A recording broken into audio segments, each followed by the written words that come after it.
Hi everyone, this is Abhishek Sharma. Welcome back on my YouTube channel advance Sai features. कैसे हैं आप सभी। कुछ दिन पहले मैंने एक शॉर्ट्स अपलोड करी थी जिसका नाम है स्पेस एक्सप्लोरेशन। तो आज उन्हीं के बारे में बात करने वाले हैं। तो हमने क्या एक वेब पेज बनाया था HTML लैंग्वेज की वजह से, तो जिसका नाम है जॉइन दी एक्सप्लोरेशन। तो आपको एक क्रोम की फाइल मिलेगी, आप इस फाइल को ओपन करना है। ठीक है, अब क्रोम की फाइल कैसे ओपन किया, जैसे कोई भी प्रोजेक्ट सेव करते हो HTML का, तो वे ब्राउज़र फाइल के नाम से सेव हो जाता है। तो आप जो भी ब्राउज़र यूज करते हो तो आप उसे ओपन करके उससे ओपन कर सकते हैं फाइल को। तो यह हमारा प्रोजेक्ट है जॉइन द एक्सप्लोरेशन। आज इसी के बारे में बात करने वाला है। तो हमने कैसे क्रिएट किया, उसके हमने एक रिपोर्ट बना रखी है MS वर्ड की हेल्प से। तो हम वो आपको ओपन करके दिखाएंगे, तो कुछ टाइम ले रहा है। हमारी फाइल ओपन हो चुकी है और ये फाइल है हमारे प्रेजेंटेशन ऑफ स्पेस एक्सप्लोरेशन। हमने कैसे बनाया, ठीक है। तो हमने यहाँ पर ऊपर पिक लगा दी MS वर्ड की हेल्प से, ठीक है। और इसका ओवरव्यू क्या होता है, स्पेस एक्सप्लोरेशन क्या होता है, सबसे पहले आपको ये पता होना चाहिए।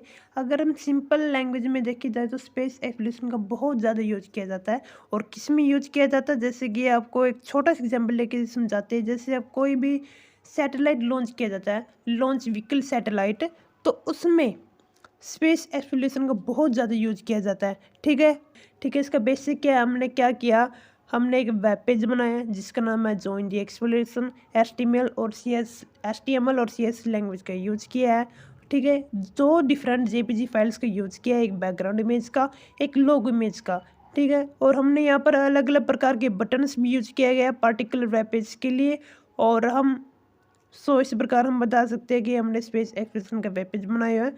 ठीक है, इसके अलावा और क्या किया हमने, फ़ॉन्ट है, उनका कलर दिया हुआ है, बटन भी है, बटन में जो टेक्स्ट लिखा हुआ उनके हमने क्या किया, उनको भी बटन में जो टेक्स्ट लिखा हुआ टेक्स्ट की शेप को भी हमने अलग तरीके से दर्शाया गया है।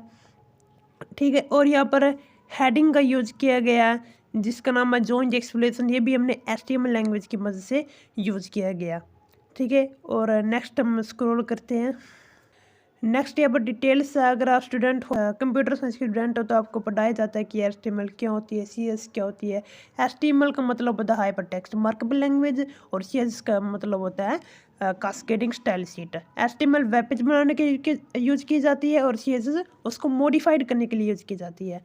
टैग्स कौन कौन से यूज किए, header tags, title tags, body tags, paragraph tag, heading tag, ये सब आप लैंग्वेज पढ़ते हो गए। हेडर टैग का मतलब होता है कि कोई भी डॉक्यूमेंट है उसको हेड पर शो करना। ठीक है, टाइटल टैग बेसिकली टाइटल लिखने के लिए यूज किया जाता है। बॉडी टैग का यूज किया जाता है वेब पेज कंटेंट के लिए। जो भी आप बॉडी सेक्शन में लिखते हैं ना, वहाँ पर वेब पेज पर शो हो जाता है। सिमिलरली पैराग्राफ लिखने के लिए P टैग का यूज किया जाता है, और हेडिंग लिखने के लिए हम H टैग का यूज कर सकते हैं, मतलब हेडिंग टैग का यूज करते हैं। स्पेन का मतलब क्या होता है, किसी भी टेक्स्ट के नीचे अगर आप अंडरलाइन लगाते हो तो हम स्पेन का यूज करते हैं। DIV टैग का मतलब होता है कि अब अपने वेब पेज को डिवाइड कर सकते हो दो या दो से ज़्यादा भाग में। तो DIV का मतलब ये होता है। इमेज टैग, अगर आप वेब पेज पर आप अच्छी सी इमेज लगाना चाहते हो तो IMG टैग का यूज़ करके आप अपनी इमेज को वेब पेज पर सेटअप कर सकते हो। और यहाँ पर लिख रखा है कि अगर आप कोई भी इमेज ऐड करोगे तो आपने उसके फाइल एक्सटेंशन देना पड़ेगा, फाइल की लोकेशन देनी पड़ेगी। वो कैसे दे सकते हैं, इमेज SR से सी यूजर स्टूडेंट डेस्कटॉप, जहाँ भी आपकी फाइल होगी वहाँ पर शो हो जाएंगी। ठीक है, और बटन टैग का यूज बटन लगाने के लिए किया जाता है। फ़ॉन्ट स्टाइल, अगर आप अपने फ़ॉन्ट को बिल्कुल अच्छे से सेटअप करना चाहते हो, मतलब फ़ॉन्ट का कलर साइज चेंज करना चाहते हो, जो फ़ॉन्ट का आकार है उसको बदलना चाहते हो, जैसे कि इटालियन हो गया फ़ॉन्ट हमारा, रेगुलर बोल्ड हो गया। अगर आप ऐसे चेंज करना चाहते हो तो आप फ़ॉन्ट स्टाइल यूज़ कर सकते हो, फ़ॉन्ट की प्रॉपर्टी यूज़ करके आप उसको चेंज कर सकते हो। यहाँ पर हेडिंग टैग बताए गए, जैसे कि कुछ मेन हेडिंग होती है, सब हेडिंग होती है। ठीक है, यहाँ पर हेड हो गया HTML हेड बॉडी, ये हम डिस्कस कर चुके हैं। और कुछ वेरियस पार्ट है इस लैंग्वेज के, वो हम आगे डिस्क्राइब करेंगे।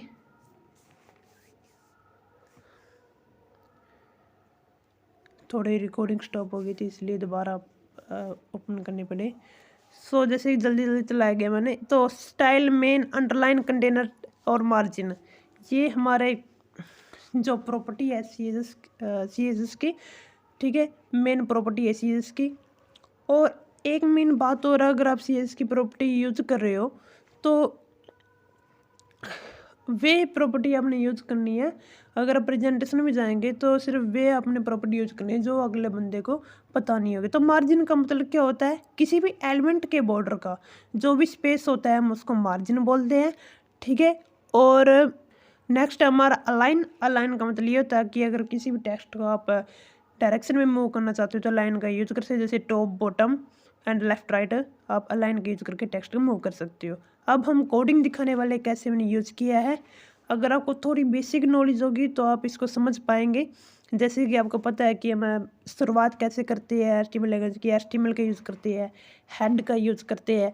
जैसे मैंने हेड में फ़ॉन्ट की प्रॉपर्टी यूज़ कर दी, स्टाइल का यूज़ कर दिया, div id में इमेज दे दी, इसके बटन्स दे दिए, ठीक है। तो ऐसे हम यूज़ कर सकते हैं। और CSS की प्रॉपर्टी हमने यूज़ कर दी है। अगर आप प्रोफेशनल वेब पेज बनाना चाहते हो तो हम आपको उस वीडियो का लिंक दे देंगे, चैनल का लिंक दे देंगे, जिससे आप बिल्कुल फुल एक्सप्लेन के साथ HTML और CSS लैंग्वेज का यूज़ कर सकते हो। HTML का बेसिक जान सकते हो, CSS का बेसिक जान सकते हो।